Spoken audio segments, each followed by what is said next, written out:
I have been thinking about making this video for a while. The topic of multiculturalism and Australia. Does Australia want multiculturalism? Is Australia ready for multiculturalism? Is it already there? What is multiculturalism? What does it mean to people? That's what I wanted to explore. So that's what I'm going to do in this video right now. I think it's important to explain why I'm making this video. So I'm going to switch from the mini presentation to a video mode. This is just basic footage from YouTube, drone footage that I'm running in the background. Australian footage, very beautiful country, without any doubt. So why I wanted to make this video is multiple reasons. I'm a recent immigrant in Australia. I've been living here for almost 1 year.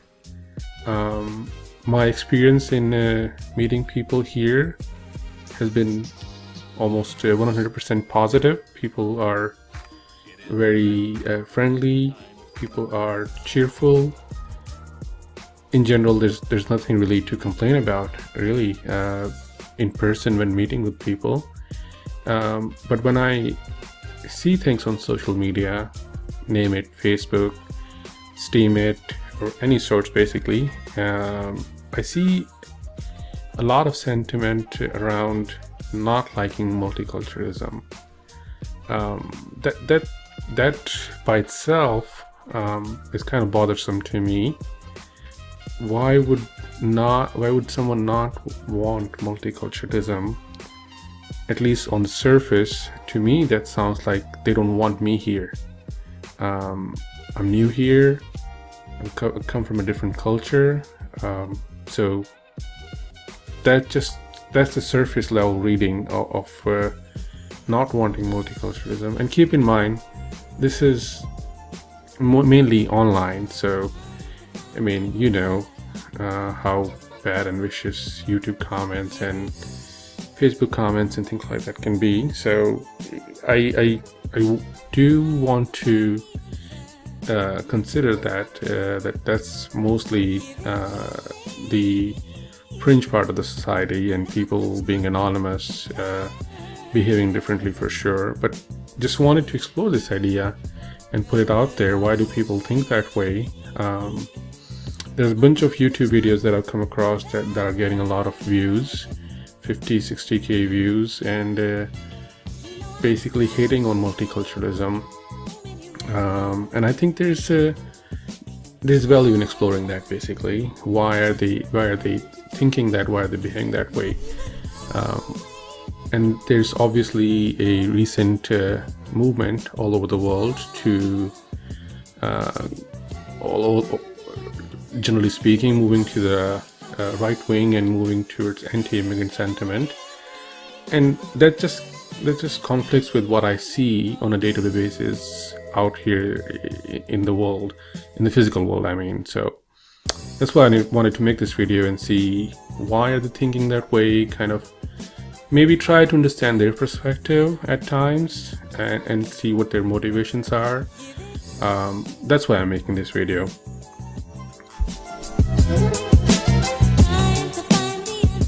Before we start talking about the specifics of the Australian context, I think it is important to put down some markers, some definitions, so that at least we know we're speaking same language and same interpretation. We're using the same interpretation of concepts. I think an important concept is to understand cultural relativism, and as we see highlighted here, cultural relativism refers to not judging a culture to our own standards of what is right or wrong, strange or normal. Instead, we should try to understand cultural practices of other groups in its own cultural context. For example, instead of thinking fried crickets are disgusting, there's probably some good example there.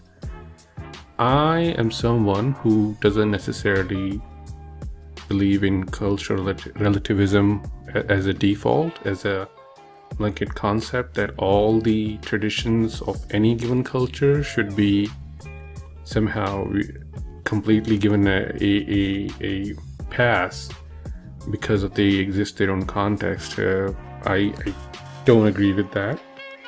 However, I do think that context matters and it should be considered for sure. But you have to look at the traditions, practices from a view of shared values. And a simple example of that can be equality of men and women. So for a culture, they may have their own context of not treating men and women equally. They may have their own reasons, history and whatnot. But all of us can agree that that's not correct. It's a different discussion to understand why and how they got there. But I think the starting point has to be, if something is not right, it's just not right. So I'm not someone who is a big fan of cultural relativism by any extent, but that doesn't mean we should completely disregard the context. So all of that is to say, if we have to define are all cultures equal, I would say no, they're not. That's probably not a objective point of view, in my opinion. Some cultures, as they stand today, are better than others. But I think it's important to not write off other cultures completely. The analogy I take for that is, let's say in a class there are students who rank high up, maybe first, second, third, grades A, B, or C. And there are students who are graded on curve get B's and C's and whatnot. That for a student getting B doesn't necessarily mean they are wrong about everything, and a student getting A doesn't mean they are right about everything either. But what the score actually means is they are right about more things than, let's say, B or C. So that's how I view this whole cultural relativism concept. I could be wrong, but that's my view of it. So I do think I am living in Australia. Australian culture is pretty good. I like it very much, and it is better than a lot of places I've been. I mean, there's no point denying that. So I've actively decided to live here. So certainly, I like the Australian culture a lot from what I've seen in this 1 year being here. However, when somebody says they don't like multiculturalism, at least my emotional response, and that could be wrong, that could be empirically not correct, is as soon as I hear somebody hates multiculturalism, to me, that translates to whatever culture Australia has today, or usually it's spoken in context of the good old days. So whatever the good old days were, things should stop there and not evolve or not progress. We should not add new dimensions to the Australian culture. In simple words, that just means, hey, whoever is in, and let's not add more people here. At least let's not add more cultural dimensions. That's what it sounds like to me, and I could be wrong about that. So a very basic, I try to do some basic definition research on this. What is multiculturalism? What do people really mean when they say that? My emotional response may not be the right one. So all research based on Wikipedia, of course.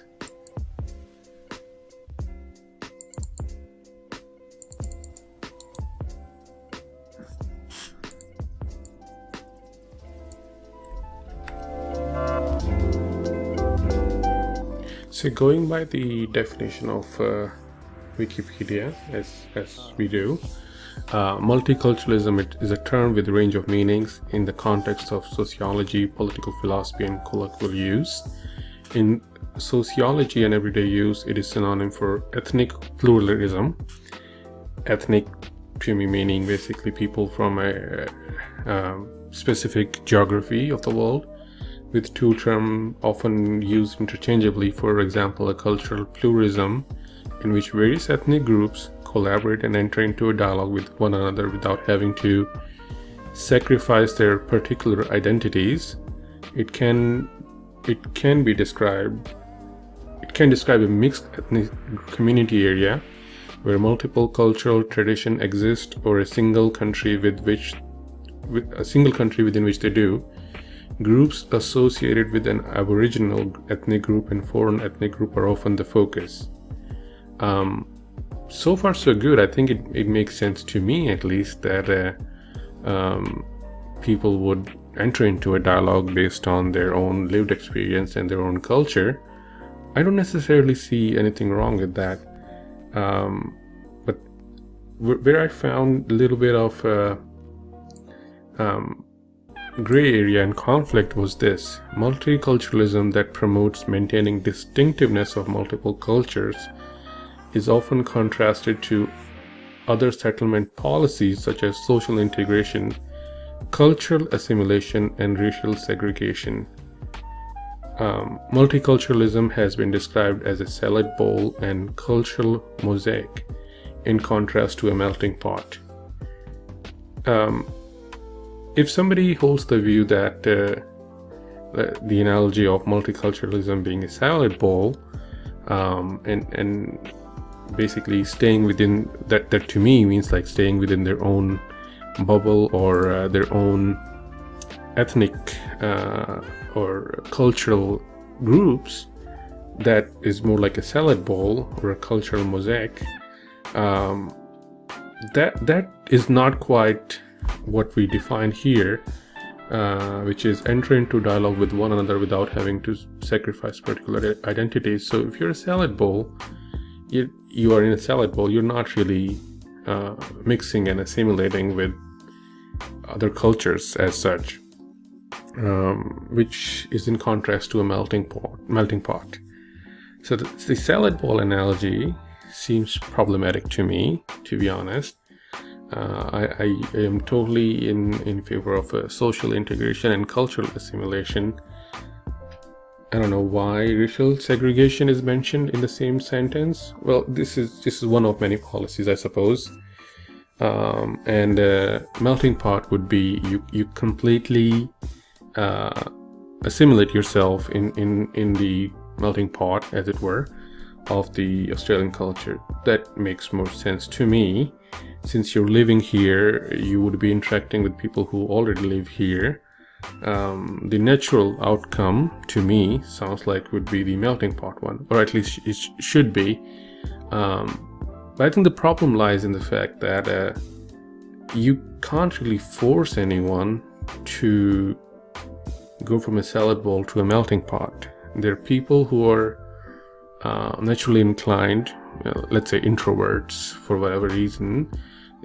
One culture may be more introverted and may decide to not interact with the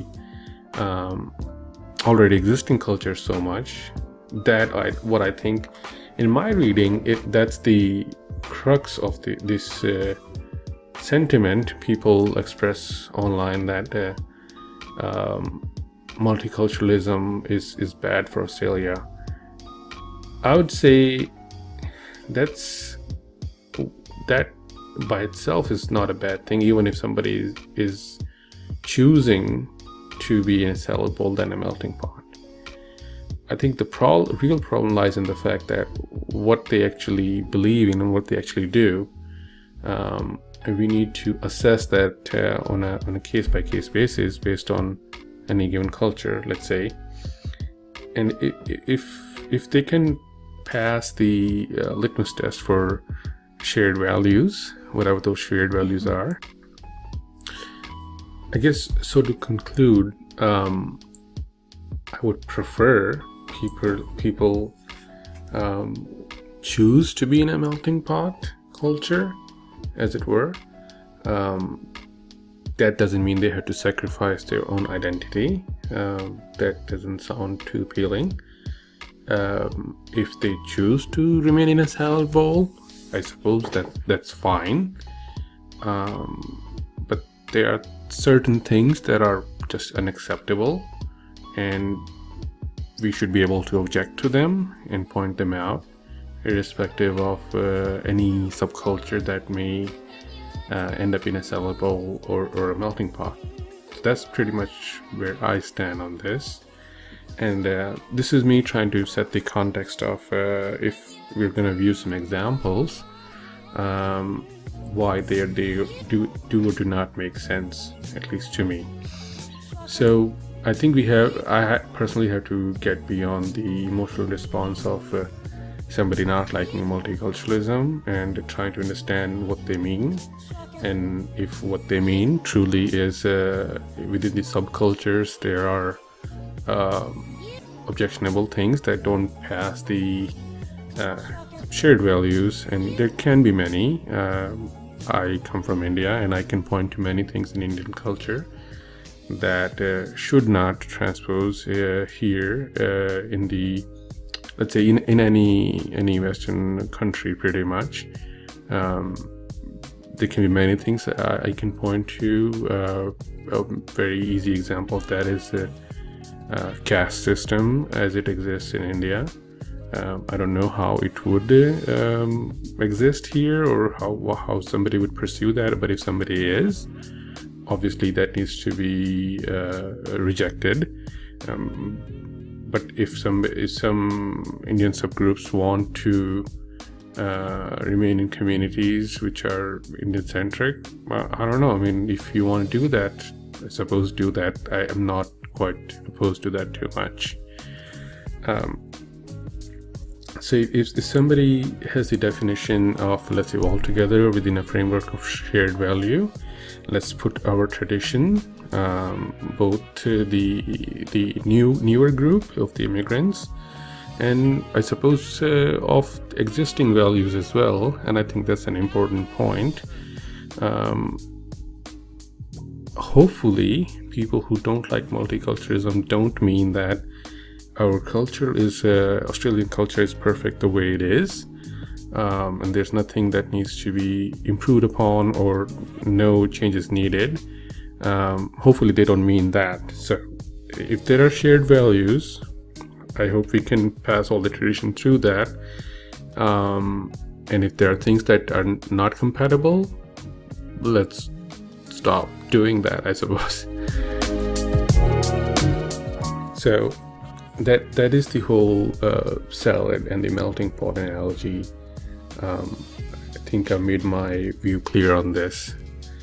So what we're gonna do next is we're gonna watch a video by a Aussie blogger who has expressed her views on multiculturalism and how and why she doesn't like them. I mean, I pretty much want to stay objective and use this as an example and try to see what her point of view is, and where she's coming from, the context, obviously. So this person, Sydney Watson, like her video showed up in my feed somehow, and that's pretty much where this whole conversation started in my mind. So as you can see, most of her views are on the right wing of the spectrum. That's fine, but I think it needs to be pointed out that what we'll be hearing is from a right-wing person's perspective, and maybe there's a left-wing critique of multiculturalism, immigration as well, and we can do that as well. But for this video, this example, as you can see, Me Too movement has ruined workplaces. Feminists sound like in 2018. Why you need to care about racists ignoring white genocide. why is the world obsessed with American gun violence, having a conversation with Gavin McInnes, a pretty right-wing person, what happened to Tommy Robinson. Don't know much about this person, Tommy Robinson, but this has showed up mostly on the right-wing side of the politics. So the reason I'm trying to establish her politics is basically there can be critique of a topic from both like right and left, and if we are hearing from a person, I think it's important to know where they're coming from. Doesn't mean they're wrong just because they are right wing, but that's what they are. Okay, so this is the video. Let's see if you can get it going. Okay, why you aren't racist for hating multiculturalism. Okay, let's see what she has to say, and I'll put it up on 1.25 just to speed. I love hypocrisy. Oh, it's like my favorite thing ever. That's fun. Hypocrisy's fun. So in my opinion, hating people based on the color of their skin kinda doesn't make a lot of sense. Y'all got too much melanin. Therefore, inferior. Therefore, relevance. The problem in 2018 is that racism has been conflated with disdain for different cultures. So things like statements about different ethnicities and things that you don't like about those cultures falls under the banner of racism. Just as an aside, I went and Googled it, and there's like 20 different definitions of racism. Here I was thinking there was only one. You know, the one where if you hate someone because of the color of their skin, that's racist? Yeah, that's not the only one. Isn't it fun when the left change things just to suit their agenda? Now, what doesn't... So, I mean, as you can also hear, she obviously doesn't self-identify as someone on the left. Maybe she self-identifies as a centrist or a moderate, but from what I can tell from her views, I would put her in the right wing of the politics. Make a lot of logical sense is hating people based on the color of their skin. What does make sense is having an issue or disliking particular cultures, particularly those that are incompatible with the West. The Western value system for the most part is all about freedom, equality, loyalty, respect, and that violence in and of itself and crime in and of itself are unacceptable. Anything that contradicts those values really shouldn't be in play in our societies. Yeah, Racism has come to be... I pretty much agree with that, and I mean, equality, freedom, and everything else she laid out.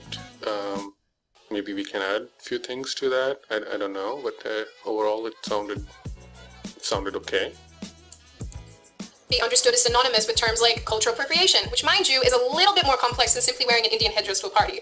Also, expressing ideas and opinions towards different cultural groups also lands you in the bucket of racist. And it's bucket because... I don't know about that, the cultural appropriation point. That's pretty much what cultural appropriation is, taking elements from somebody else's culture without really appreciating or acknowledging the culture as a whole. Just trying to make somebody's culture a brief fashion statement. That's what cultural appropriation is pretty much. To me, that's what it is, but that's not a major point anyways. There's really nothing else that it could be. Just a big bucket of shit. The problem with this fad is it does two things. The first is that it delegitimizes actual racism. And the second is that it means that we're all super duper constantly aware of race. No, but Sydney, I mean, I'm just like, when we talk about racism, it's supposed to make you not aware of racism. That's the idea of it. We're trying to get rid of racism by talking about racism. Don't you understand? Even pointing out the color of someone's skin to other people upsets them. For instance, you could... That's like a gray area. I mean, hopefully she doesn't mean that we shouldn't talk about racism. Not talking about racism is not the solution. I think we need to talk about racism, obviously, to make a better society. If there's an issue, we should talk about it. If what she truly means is we should talk about racism that is true racism, that's a different conversation. But then again, like nobody on the right or left can truly agree or find a common ground to find anything that is true said by one side or the other side. So we'll see some examples of, in my view, what is actual in-your-face racism and what she's referring to. There are examples of that. Let's see. Could say something like, that man over there is black, and people would be like, don't be racist. What? So that's where we're at. We have this cultural oversensitivity that is permeating through every single level of society. I have not come across that, to be honest, that if somebody's so stupid that if somebody points out somebody's color of skin and they are deemed racist. Stupid being people who call other races for that. I have not experienced that in real life at all. And maybe that's her lived experience. It's possible, but I don't think that happens a lot. And it's policing your language, and it's policing how you accept the world around you. The problem is that it makes it virtually impossible to direct any serious criticism towards ethnic groups or cultural groups based on their ideas and belief systems. That's racist! In the 1960s, an Australian politician called Arthur Calwell, who was for the White Australia policy, wrote a book about a homogenous Australia. I think there's plenty criticism that is made and should be made for any culture's shortcoming, and kind of the whole concept of common shared values we talked about. I think the problem I have with what I've seen so far is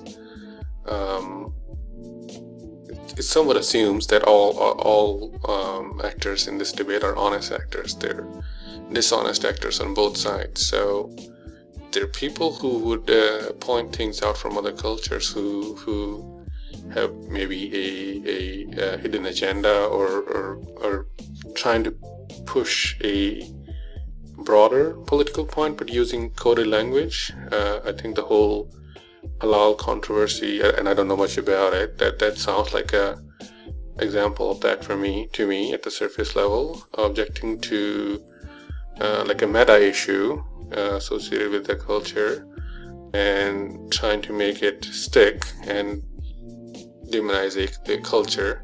And if there are real issues, I think that those should be pointed out.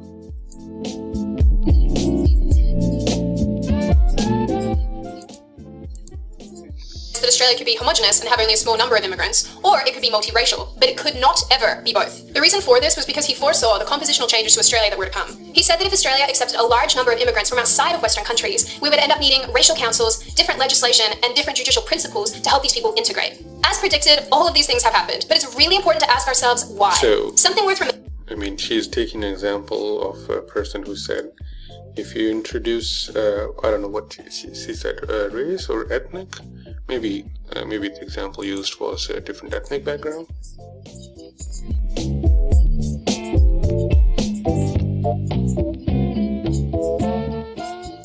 I mean, Western countries we know pretty much means countries with Caucasian population or white people.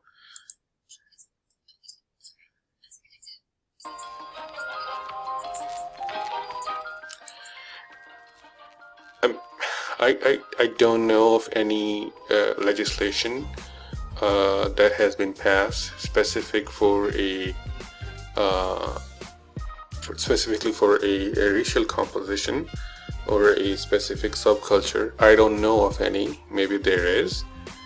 She does not and has not provided an example of that. So I am not aware of one. Let's just put it that way.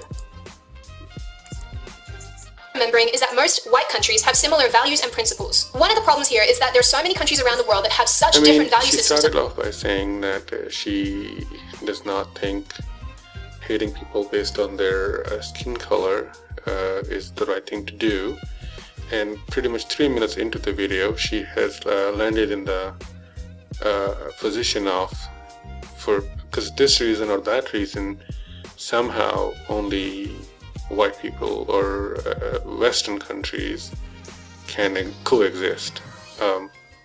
That's, in my view, that's quite contradictory from where we started, but let's keep going.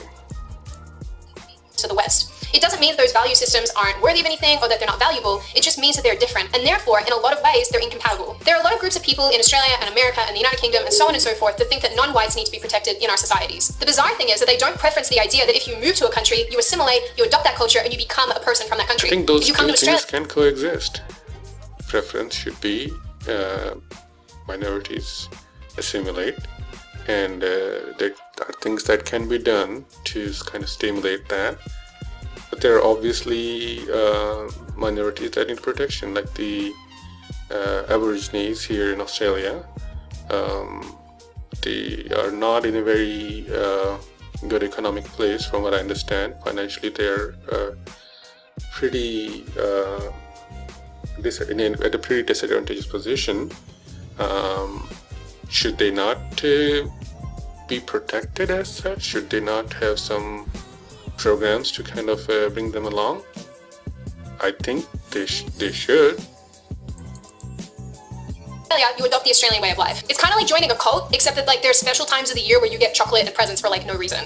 Unless you're Jewish or a Jehovah's Witness, then you don't get anything. Instead, these minority protectors like to bring in the idea of multiculturalism rather than a counterpoint to that would be what multiculturalism would look like. At least in my view, is you have a bunch of other holidays or celebrations as well. Shared values remain the same. She spoke about the freedom, equality, non-violence. They pretty much remain the same, and you end up with a couple more celebrations or holidays or whatever you want to call it. Taking her examples, if you're Jewish or Jehovah's Witness, if enough of those people end up living here, well, maybe we come across some of those holidays or those celebrations. That's what multiculturalism would look like, or should look like. Multi-ethnicity. Now, the weird thing about this is America does this really well. So America says under the banner of the flag and... in part 2, I want to explore some of the examples she provided where kind of like a for racism situation, or let's say fake outrage. Does that exist in Australia? I just put in the Google News Australia racism and found a bunch of fake outrage stories as well, and a bunch of real in-your-face brutal racism as well.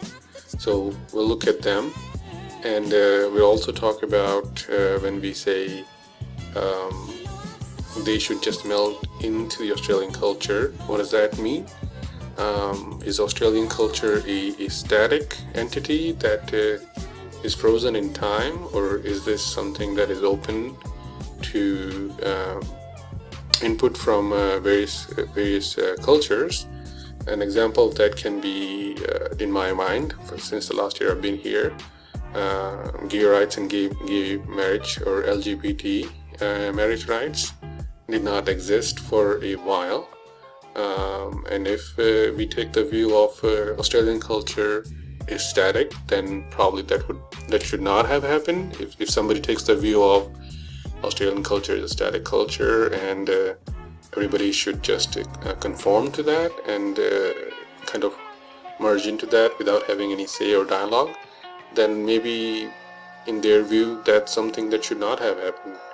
But I take the view of any culture, Australian culture included, is evolving culture, and you have to do the arduous task of examining everybody's traditions, cultures, rights through the lens of shared values. And it is a messy process, but we'll talk more about that in the part 2 of this video. Thank you, everyone.